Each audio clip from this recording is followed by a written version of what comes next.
Instruções trabalhistas. Realização: Maria Fernanda Mascaro Advocacia. Instruções trabalhistas com a doutora Fernanda Mascaro nos traz mais informação envolvendo o trabalhador. É isso mesmo, doutora, tudo bem? Tudo bem, Solange, boa tarde a todos. Mais um pouquinho de orientações e instruções aí para os nossos trabalhadores, saber como agir nas adversidades do seu contrato de trabalho, né? Muitas mudanças? É uma realidade que já existe há algum tempo, mas houve uma decisão mais recente do Tribunal Superior do Trabalho dando uma interpretação e uma diretriz melhor para o trabalhador numa situação muito corriqueira ligada com a previdência, quando esse trabalhador está incapacitado para o trabalho, a empresa não quer esse funcionário incapaz e vai lá no INSS, o INSS fala que ele está apto, né? É aquela disputa, está apto, não está apto, isso não acontece muito. As pessoas dizendo, o INSS me deu alta antes de eu estar bom, né? E aí então gera uma situação de conflito que a jurisprudência e a legislação denominou como limbo trabalhista previdenciário. Porque eu estava vendo aqui, limbo, né, trabalhista previdenciário. O que é isso, doutora? É o que a palavra diz, o limbo. A pessoa fica no limbo, né? Porque a empresa considera que você está inapto, não quer que você retorne. A empresa paga salário para funcionário que não trabalha? Não. Aí vai lá no INSS, o INSS nega o benefício falando que ele está apto, pode trabalhar. E aí? Então, é isso que essa situação do limbo previdenciário prevê. O que a lei fala sobre isso? Então, tem diversas situações. Quando o INSS indefere o benefício já no inicial, ou o INSS indefere o benefício num pedido de prorrogação, o INSS concedeu um período. Aí o trabalhador se considera que ainda não está apto, vai lá, agenda a perícia, fala, não, pode voltar. Mas aí a empresa não é obrigada a aceitar? Então, aí o que acontece? Nesse retorno ao trabalho, a empresa sempre marca o médico do trabalho da empresa, porque a empresa é obrigada a emitir o atestado de saúde ocupacional, o famoso ASO. Então, quando contrata tem que fazer esse ASO, quando retorna ao trabalho tem que fazer, periodicamente também precisa fazer esse exame para verificar como está a saúde desse funcionário. Se está tudo legal, se não tem nenhuma restrição. E aí o INSS dá alta, o funcionário vai lá no médico do trabalho da empresa e o médico declara ele inapto. E a empresa não quer alguém inapto lá dentro. Por quê? Se ele vai trabalhar doente, ele não tem um bom rendimento. Ou se ele vai trabalhar inapto, por ele estar com algum comprometimento ou sequela, pode ocasionar um acidente de trabalho por ele estar tendo que forçar a sua mão de obra.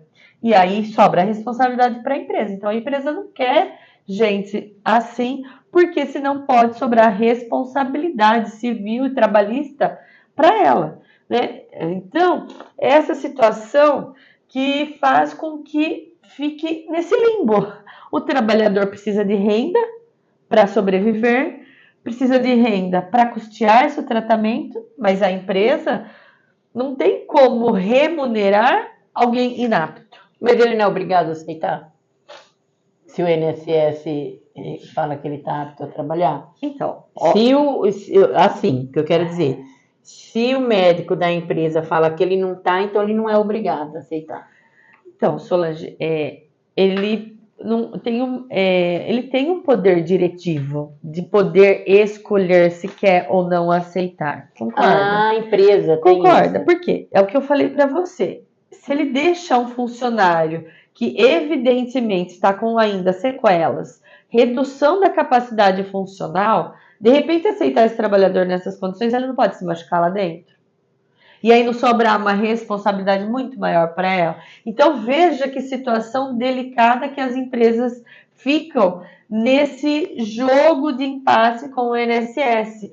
Porque essa avaliação médica tem um critério subjetivo. Cada médico é uma cabeça, cada médico é uma sentença, né? E nós, como falamos na entrevista anterior, não está ocorrendo pente fino. O governo quer economizar. Então a ordem é cortar, tentar fazer o trabalhador dar conta do trabalho ainda semi-recuperado. Mas a empresa fica com essa preocupação e essa responsabilidade. E aí, muitas vezes, tem uma situação também que o trabalhador, por mais que o INSS dê o alto, ele se considera como inapto. Ele vai atrás da não volta que você pode piorar. Não volta que você pode pôr a sua vida em risco. Não volta porque o seu tratamento não acabou. Entendeu? Então, existem duas situações. O trabalhador não quer voltar porque o médico considera que ele não tem condições de voltar daquele jeito. Tem a outra situação, a empresa não quer que ele volte daquele jeito. E como que vai sair desse limbo? Então. Tô curiosa. Mas todos ficaram curiosos porque quem que tem que arcar com isso? Quem que vai arcar? Não é? Porque nós falamos já em muitas entrevistas aqui que todo trabalhador que tem alta do INSS e não concorda com essa decisão, ele pode entrar com uma ação judicial contra o INSS para reverter essa decisão. E a gente tem um levantamento que a maioria das decisões administrativas do INSS de alta dos trabalhadores acaba sendo revertida na Justiça Federal quando propõe ação contra o INSS. Porque lá a perícia é mais detalhada, especializada, tem muito mais a participação dos advogados previdenciários especialistas que orientam de uma forma melhor a condução de como demonstrar essa incapacidade. Então, são duas situações que o Tribunal Superior do Trabalho veio aí definir. Como eu falei, uma, a empresa não quer, outra, o trabalhador não quer, tá?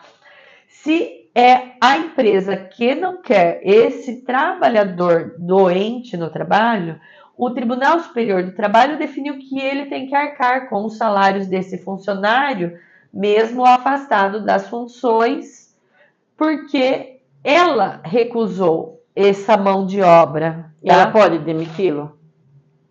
Com o papel de alta do INSS, ela poderia, mas com o papel de inapto pelo seu médico do trabalho, não. Então, existe essa situação. Agora, existe situação que a empresa, por base do atestado do INSS, aceita o trabalhador, mas o trabalhador fala, não quero voltar desse jeito, meu médico falou que não é para eu voltar, eu vou entrar com ação contra o INSS. Mas ele pode ficar um mês, 2 meses sem receber até mim. Mas se isso é decisão do trabalhador, aí a empresa não é obrigada a remunerar, porque foi uma liberdade de escolha do trabalhador. Não, eu quero aguardar uma decisão da justiça. Então, resumindo, quem deve pagar o trabalhador durante o limbo previdenciário é a empresa.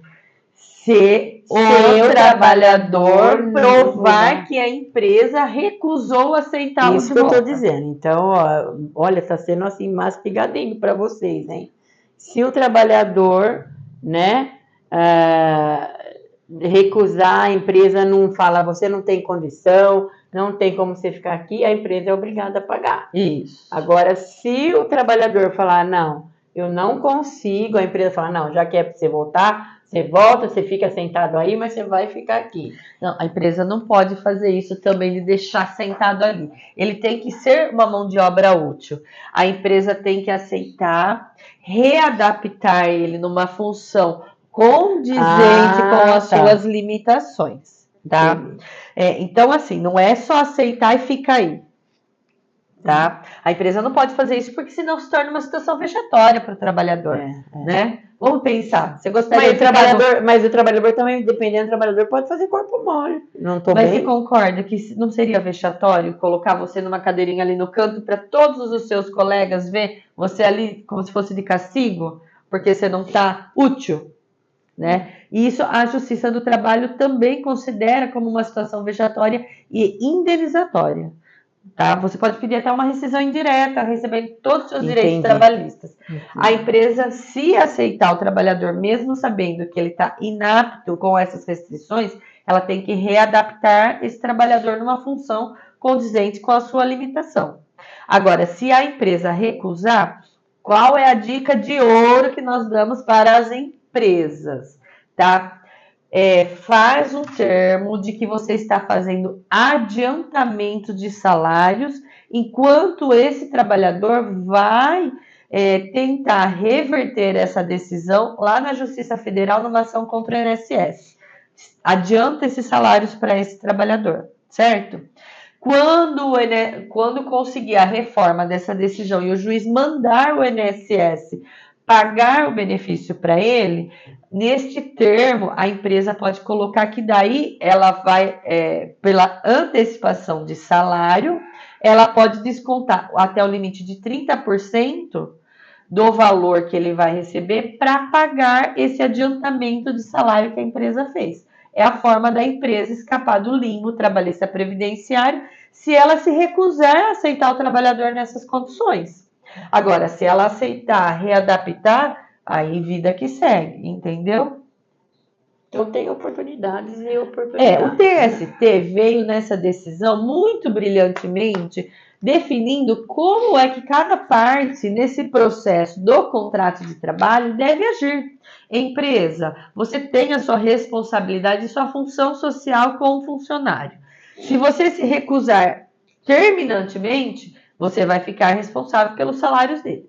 Se você se recusar, mas orientar ele a buscar uma reversão dessa decisão lá perante contra o INSS e adiantar esses salários, depois você pode reaver esses adiantamentos feitos, deduzindo até 30% por mês dessa devolução do que você adiantou.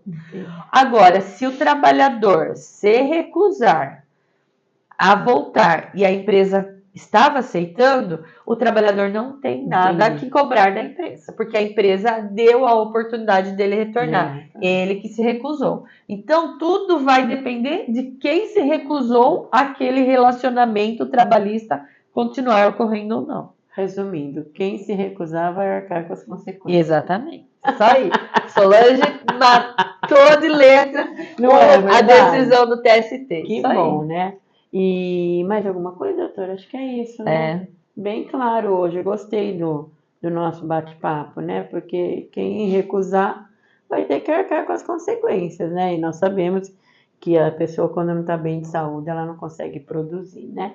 Semana que vem eu tô de volta, tá bom? Esperando. Com nosso o quê? Vamos ver? Quiz da Previdência. Não é. Nós vamos falar do quê? Semana que vem, quiz da Previdência ou... Quiz da Previdência. Ah, então a semana que vem é o quiz da Previdência, mas hoje... Instruções trabalhistas. Ela tá... Instruções trabalhistas. Realização: Maria Fernanda Mascaro Advocacia.